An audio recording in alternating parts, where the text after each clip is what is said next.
Do you suck at trading? Be honest. Are you jumping ship to that next system? You've given up on one system, now you're on to the next one. Do you take your profits early constantly? Do you move your stop loss away from you? You know, do you have that mental battle of fear and greed when you're in the market and price action isn't in your favor and you want to take the profits off the table, and then when it goes against you, you move your stop, you think you know what the market's going to do and you don't? You definitely want to watch this video.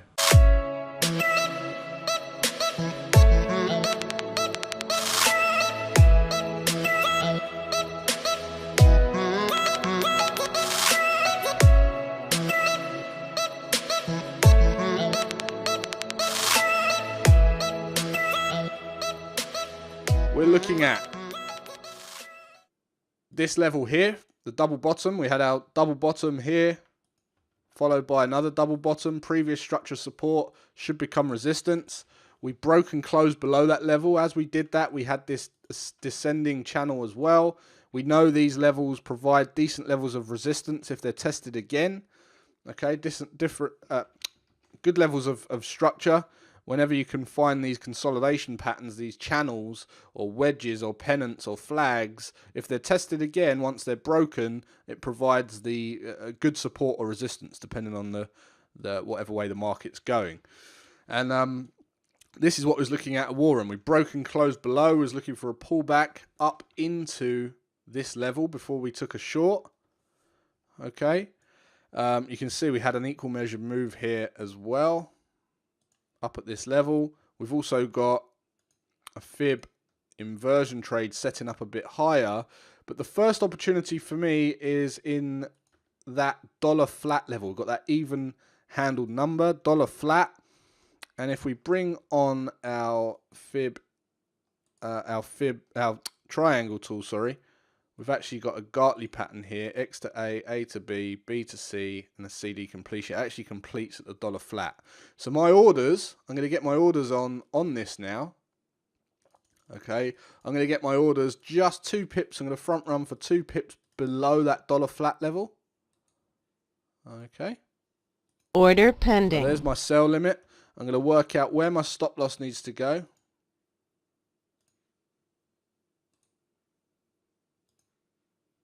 Order pending.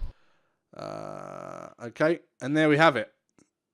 So there's about 30 pips of risk, and we are going to be shooting for a retest of the low. So this is the sort of risk reward I'm looking for on this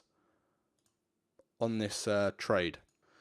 All right, so we'll just have to wait and see if we get filled. There may be another opportunity to enter here. It just depends. I'll leave this old order on for now, and we'll see how we go. Any questions on this before we drop down to the day trading time frames?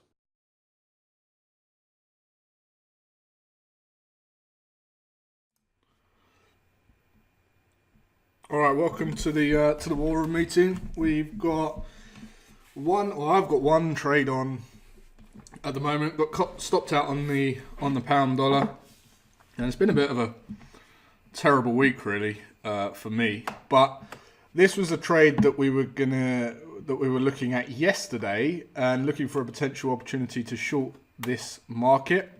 And you can see that I got short here up at 99.98, just below that dollar flat level. And we got some news out at the moment, but entered this trade, and I'll go through what we're looking at and how I entered this trade in just a sec. I'm going to show you guys a little trick that I learned through backtesting, and how I was able to capitalize on taking pattern entries into longer term trend continuation trades. But before I do that, I just want to, yesterday when I showed some backtesting results from one of the clients at Trade Empowered, I did get a couple of messages about, that's so much information, it seems like so much effort, and I didn't realize that you had to backtest. And that's the same position that I was in when I heard about backtesting. Like before I started backtesting, and I had that turning point in my own trading, I didn't even know what backtesting was. I didn't know you had to do it. I didn't know how important it was. And this is the thing with new traders, it's very common for these are the two main problems. The two main problems why traders give up so early on is because they overestimate what is achievable in a short space of time. So the first thing they do is overestimate what they think they can achieve in the first year. Okay, because that's that unconscious incompetence stage. You come in, they completely overestimate. They think they can double their account within a couple of months and double it again in 6 months and double it again in a year, and that's just not the case. So they completely overestimate what's achievable in the first year. And then the next problem is, because of that, because they're brought down to earth and they're taught that, yeah, you've really got to put some work in here. You've got to do some testing. You've got to build a plan. You've got to understand how to read price. You've got to test, verify your trade plan. And because of that, what happens is they underestimate what's achievable in the next 10 years. They underestimate. So for those two reasons, they're discouraged. They want to search for something else, something that must be easier, next shiny object, and they move on. And I want to tell you that what you can achieve in 10 years, once you've got it down and you've put the effort in that first year, what you can achieve in 10 years is far greater than your expectations, I can assure you. But the thing is, you've got to be prepared to put the work in the first instance. And that is, unfortunately, build a plan, learn how to read price, right? Get a backtesting spreadsheet, put all your results in the spreadsheet, crunch the numbers, and go through the process properly. Test it, verify it, repeat it, demo trade it, and then apply capital once you've proven to yourself that you're able to generate consistent profits over time. So just tying on from yesterday, got a couple of messages on that. And what I'm going to show you now is, obviously we was looking at this yesterday. I want to share with you something I shared with some live members this morning. And it comes down to reading price and a trend continuation. Okay, so we're looking at a trend continuation situation where we've identified a trend in the market. We're seeing lower low, lower close. We're seeing pullbacks. Okay. And say, for instance, we've got major structure on the higher time frame looking left, and we're going through the identify, predict, decide, execute phase. And that's what we do every time we approach the markets. It's what we teach on the Ultimate Trader Transformation course. And essentially, it's how to read price. Okay, we're going through IPDE, identify, predict, decide, execute. We're looking at the higher time frame, and we're identifying the previous levels of major structure support if we're in a bearish trend, and we're predicting, we know these structure levels are like magnets, so we're predicting that price action is likely to test that level next. Okay, so we've identified a bearish trend, we're predicting that it's likely to test the major level of structure support next. How it's likely to get there, well, we know price either pushes down or we get a pullback, and then we see a move to the downside. So it can move two ways, and that brings us on to the D part, which is decide, and that's decide how you can get involved. Well, if you're a straight trend continuation trader, you're essentially looking for a pullback up into the kill zone, and then you're looking to short the market in an area that's going to give you a 1-to-1 or more, if that's what you look for, and a 1-to-1 risk reward or more. And then you're looking for an entry technique. Okay, so whether you're aggressive and you just enter at market, or maybe you trade off of fib ratios, or you wait for a little double top or a bit more of a conservative entry up in this zone. And you guys know that I look for a lower low, lower close candle if we're looking for a bearish trend. RSI, go overbought, lower low, lower close candle. And there's traders that are more aggressive than me, and there's traders that are more conservative than me. But what I found is, once I learned how to trade advanced patterns, and I did all my testing on advanced patterns on BATs and Gartleys, what I found is when I correlated those to a trend, when I run through all of my back testing, I found that whenever we had a pattern formation form, so we were looking at, let's just say for instance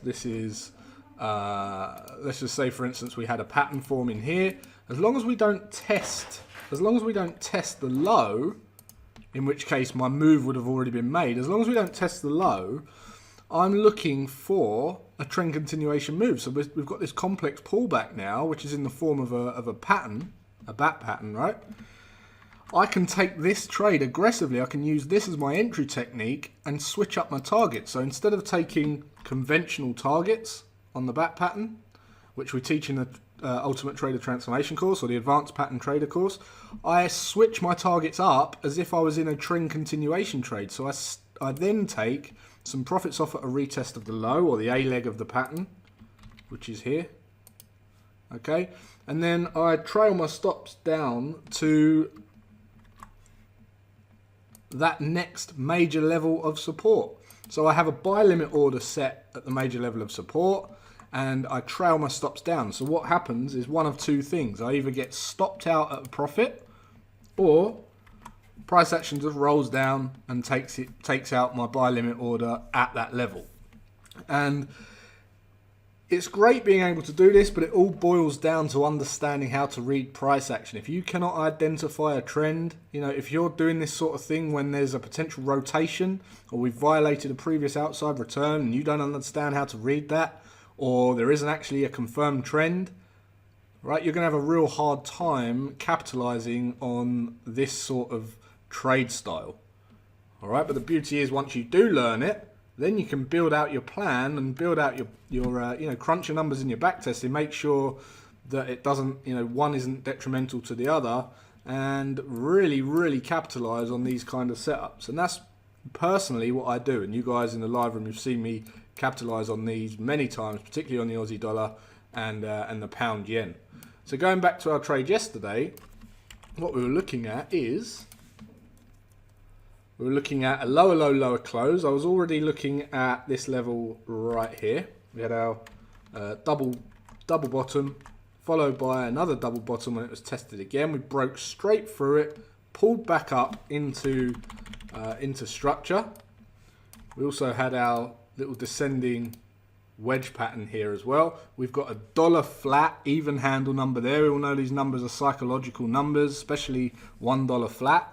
Okay, if you draw a horizontal line on this, you're going to go out to the higher time frames. You'll find that this level is respected in this market. Even though this particular market is what I call a consolidation pair, it seems to consolidate more often than many of my other pairs in my portfolio. But this level is still respected. So as we push up to this level, if you're a bit more conservative, you might be building out a case for entry around this level. And there's a few things you can do. First of all, you've got this wedge, this channel here. We know through discretion that these usually, when they break to the downside and they're retested, they provide a decent level of structure. Okay, so in this case, resistance. Also, what you might find is if you're trying to build up that confluence in that zone, you could bring on an equal measured move. You can see we've got an equal measured move in that zone as well. Okay, and we're really trying to think like as many of the other traders as possible. What are other traders looking at? And you're going to see that we've got an equal measured move up here. We can bring on some fib extension. See, we've got a 127 right up in that zone as well. Let's just remove some of these so it doesn't get overcrowded. Okay. So you've got 127 extension. We can even bring on a fib retracement from this swing high to swing low. And you see we've got a 50% retracement in there as well. So we've got a little fib cluster, some fib confluence in that zone as well. And lastly, this isn't going to line up, but there is what we know as a fib inversion. It's a little bit higher up there. What I'm going to do is I'm going to leave on these two here, but you can see we've got a 1414 lining up in that zone as well. So we've got a really tight Fibonacci cluster there. We've got a fib inversion potentially setting up at the 1618, but really I'm looking at this zone here. Okay, so that's your conservative approach. Okay, if you want further confirmation, but what I was looking at myself is right at that dollar flat level. We had X to A to B, B to C, and a CD completion as well. So we've got, so if you're familiar with a CTS style of trading, this has a very high CTS score. Okay, it's got psychological number, even handle number, Fibonacci confluence, higher time frame structure. We've got minor structure as well. We've also got a pattern entry, an ABCD equal measured move. Right, so this is a very high probability trading opportunity. But the beauty is, instead of there's many ways to enter this, but instead of entering the pattern and taking conventional targets, I'm looking for a retest of these lows. So you see my my order down here. In fact, that's got the incorrect order on there, but my order is going to be down here at 99.33. Okay, for my target ones. And then target twos, I'll just trail the stops down. Obviously, the syndicate, we only take one target. But for target twos, I'm going to be trailing that down to that next level of structure. And I think it's down at 9,900. But that's what I'm looking at, guys. So I thought I'd share with you a little tip and trick that I learned when combining my my knowledge on how to read a price chart and my trend continuation trading style, and combining that with pattern trades. Still in this on the Aussie CAD. It's not pain-free, you know. We've been moving sideways. I came in this morning, and when I came in this morning, we were at sort of break even. So, you know, it's a case of sticking to your plan again, guys, right? We know eventually, more often than not, it rolls over and hits our targets, and it's about sticking with that mindset, knowing that you are going to be wrong, but you are going to be right more than you're wrong. Okay, so it's process over outcome, and it's having the discipline to stick with this. Many traders would have taken profits off now. They would have been scared, and this is what goes through the rookie trader's mind. Let's just go through it, right? The rookie trader comes in, and this is what happens. They get filled, okay? They get filled. Price action starts to push down. They get excited, right? Then it pushes straight back up to break even. They feel fear, okay? Then we push back down into the zone, and they start getting excited again, and they think, oh, maybe I should take profits off. And then they get a bit, you know, then greed takes over, and then they see price action push down and then get sucked back up and hold, and now they're thinking about taking profits. And some of them, they'll close the trade here. They'll close the trade here. And those who don't close the trade here are on this emotional roller coaster. They're watching price action push right back up into break even. Now they're scared. They even go into the red for a bit because they can't take their eyes off the trade, so they're seeing every single move. And then we roll over again, and we're around 25 pips in the green, and they take profits definitely because they're like, oh, here's my second chance to actually get some profits out of this trade, so I'm going to take this off. And they take the trade off the table here. Now, every time they do this, they're minimizing their potential profits. And what happens is when it goes against them, they'll end up hitting a bigger loss than they will a win. You don't have to do that too many times to end up blowing your account. Depending on your position size, right? Alright guys, just an update on this Aussie CAD trade. We rolled over in the night. I was unable to capture the actual fill on camera because I was asleep. But come down this morning, woke up, was in this trade for a few days, ended up hitting targets. I got 64 pips out of this trade, which was very nice, and it just reinforces the belief of sticking to the plan. Hopefully you guys can see this video and, you know, all of the bad habits that I mentioned in the last bit, you know, eliminate those habits and stick to your plan. If you trust your plan, you've tested your plan, you've got a 100% belief in it, and you've got the results in black and white for all your back testing, there's no reason, you know, once you place that trade, the hard work's done. The hard work's done. All of that testing's done. All of the number crunching's done. Identifying the setup's done. Waiting for your entry technique. Waiting for your entry rules of engagement into the trade. All that hard work's done. Once you press place order, you know, buy or sell, that's it. You leave the trade and you let it run. And this is the outcome. So nice trade. Happy with this. Let's get on to the next one. Alright, so that's it guys. That's a good demonstration of what it takes and what results can be achieved when you have an understanding of how to read a price chart. You've done all of your testing, you know what you're looking for, the hard work's done, you place a trade, you're in, you stick with a plan, and you get results. And I say it again, if you want to come over, it's $1 for a month. You've got nothing to lose. Syndicate, you can at least join us in the war room meeting every day, see this stuff every day, and then those of you who want to take it a bit more seriously, you can consider one of the live rooms. My own live room, London live room, we trade the London session, 8 AM till 11 AM, between 2 and 3 hours every day, Tuesday to Friday UK time, and Akil hosts the New York live room, which runs 8:30 to 11 or 8 to 11 New York time every day, Tuesday to Friday New York time. So Syndicate, details below, sign up, $1 for the month, you've got nothing to lose. And I get a lot of questions about backtesting, so keep tuned. Stay tuned for the next video, which I'm going to do on how to backtest. And in the meantime, make sure you check out my own personal YouTube channel as well. I'm running lots and lots of different Instagram stories, different blogs over there on business, finance, you know, money, and entrepreneurship. So if you're not already subscribed to that, go and subscribe to that. There's going to be a video out tomorrow as well to celebrate Independence Day. So till next time guys, take care and I'll see you then.